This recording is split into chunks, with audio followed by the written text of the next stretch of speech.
Ça se révise pas, ça. La philo, c'est soit on sait faire, soit on sait pas faire. No, God! No, God, please, no! No! No! No!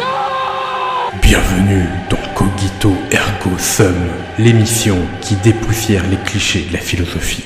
Aujourd'hui, on va s'attaquer au premier grand cliché de la philosophie.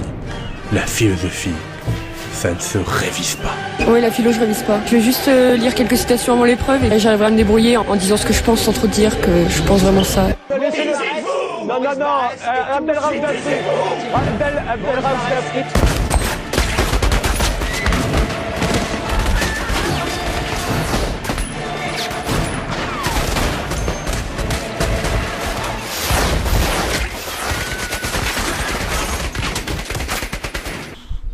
C'est un des plus grands clichés qui tourne autour de la discipline qui est la philosophie. Alors que toi, prof, tu passes des heures à préparer tes cours, tu les fignoles, lis des livres, passes des heures à imaginer que tu vas faire ça ou ça, que tu passes toute l'année à les faire gratter, tu te retrouves parfois impuissant face à cette remarque naïve dite par les élèves. La philo, ça ne se révise pas. Parce que la philo, c'est perché. Ce n'est pas une vraie matière. On débat en philo, on parle du sens de la vie, tout ça. C'est apprendre à penser par soi-même, comme dirait l'autre. Alors pourquoi se faire chier à apprendre des trucs? Parce que si on veut penser par soi-même, lire et apprendre des auteurs, ça peut sembler un peu contradictoire. La philo, c'est le verbe, c'est la passion, la tournure d'esprit. Et pour peu qu'on ait suivi ces cours de français, on se rappelle de Voltaire qui se fout en permanence de la gueule de ces philosophes illisibles et qui balance de la punchline dans Candide contre Leibniz et consorts. On nous dit que la philo, c'est développer son esprit critique. Alors pourquoi s'emmerder à s'embarrasser la tête avec des vieux cons qui écrivent mal ou des trucs incompréhensibles? Moi, je suis plus fin, plus malin, plus intelligent.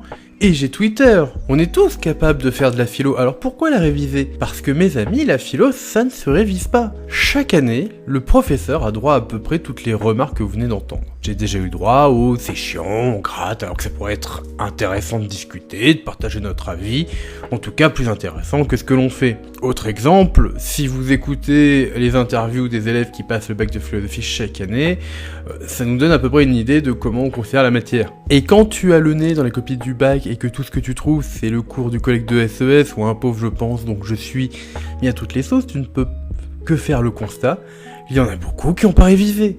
Parce que la philo, ça ne se révise pas. Bon, on va pas partir sur les débats qu'on pourrait avoir au sein de notre discipline, comme le fait, est-ce qu'on doit utiliser des auteurs ou pas. À la limite, ça je m'en fous, tant qu'il y a un cours construit et sérieux, chacun fait comme il veut.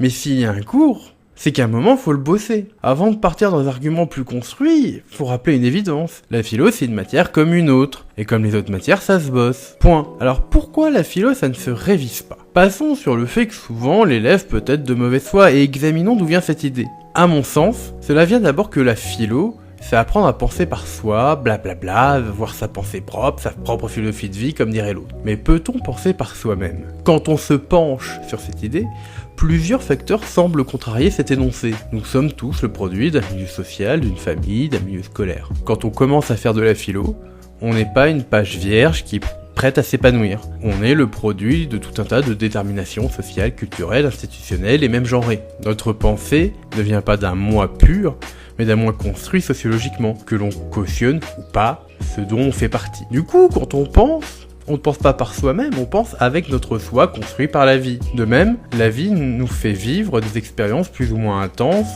qui ont une influence sur nous. Nous avons aussi notre propre caractère, nos passions, etc. Du coup, quand on ne pense pas vraiment par soi, mais à travers soi. Et la philo, c'est comme qui dirait, non pas penser par soi, mais apprendre à penser de manière construite, raisonnée et conceptuelle. On essaye d'argumenter, de construire un raisonnement, de ne pas s'en tenir à des exemples. On essaye de penser de manière générale et abstraite, non simplement à travers un cas concret que je vis ou que j'ai vu. Partir de l'exemple pour faire des généralités, pas faire de l'abstraction, c'est faire justement des généralités, de l'opinion comme on dit. Et opinionner, ça va pas très loin.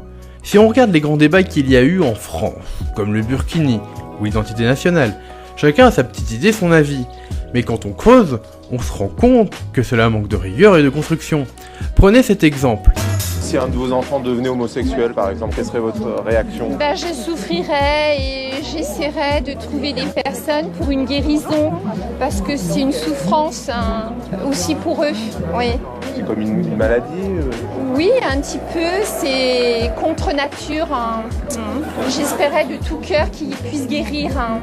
Là, c'est le moment où j'ai envie de dire, c'est quoi la nature ? Comment on la définit ? Qu'est-ce que ça implique ? Est-ce que ça implique un contre-nature ? Là, je parle dans un micro. C'est un objet manufacturé, pensé, qui est le fruit d'une réflexion et d'un certain progrès technique. Est-il alors contre-nature ? Prenons un sujet du bac au hasard. La culture nous rend-elle plus humains ? C'est quoi être humain ? Est-ce qu'il y a plusieurs degrés ? C'est quoi la culture ? Si je m'en tiens au vocabulaire courant, la culture c'est l'ensemble des productions culturelles d'un pays, d'une nation, avec lesquelles on va ajouter les traditions, les mœurs, etc. Mais celui qui a un peu bossé sait que la culture c'est un sens plus large, que c'est tout ce qui relève du domaine de la fabrication, de la transformation de la nature. Du coup la culture elle est intrinsèque à l'homme, mais ça pour le savoir faut avoir un peu révisé. Et la philo, ça ne se révise pas. La philo, ce n'est pas un Mr Keating qui harangue les élèves. Ce n'est pas quelqu'un qui vous dit quoi faire ou ne pas faire. C'est quelque chose qui est là pour vous apprendre à penser. Et penser, c'est avant tout penser avec les autres. Que dit un tel ? Tiens, question sur la justice. Qu'est-ce qui pourrait m'intéresser chez cet auteur ?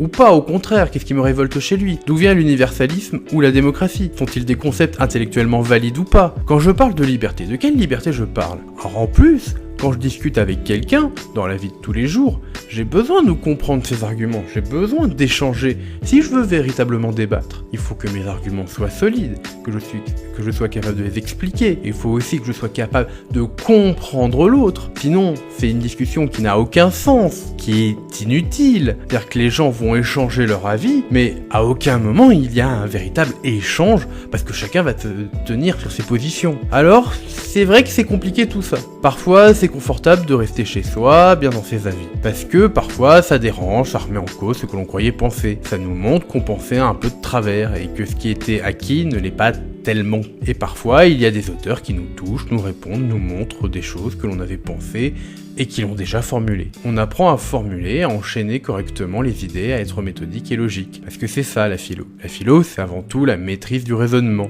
de la réflexion, de l'argumentation. C'est le fait de conceptualiser, de dégager les généralités. Et ça, ça s'apprend. À moins d'être un génie, ça s'apprend à réfléchir. Souvent, on me dit que la philo, ça se fait au talent. Alors, à chaque fois, j'ai envie de répondre d'abord, si on veut y aller au talent, il faut d'abord en avoir.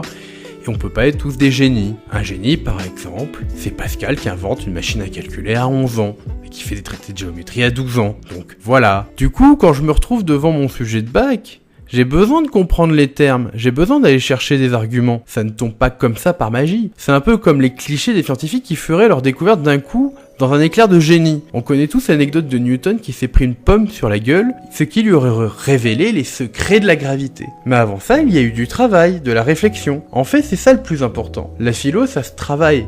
Parce que finalement, toute pensée nécessite un travail, que ce soit dans le cadre scolaire ou dans la vie de tous les jours. Maintenant, on en est à celui qui dégaine le plus vite, celui qui parle le plus fort. Mais ces gens qui parlent ou postent à la vitesse de l'éclair, ont-ils pensé ce qu'ils ont dit ? Est-ce qu'il y a une réflexion ? Parce que la philo et la pensée en général, ça se travaille.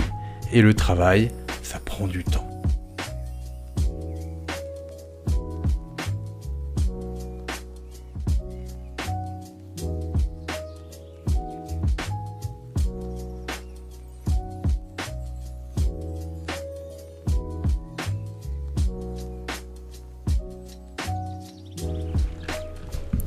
Voilà, c'est la fin de ce nouveau format qui, bien que un peu plus professionnel, reste quand même un avis personnel et une tribu assez subjective. J'espère que vous avez aimé et je vous dis à la prochaine fois. Allez, ciao!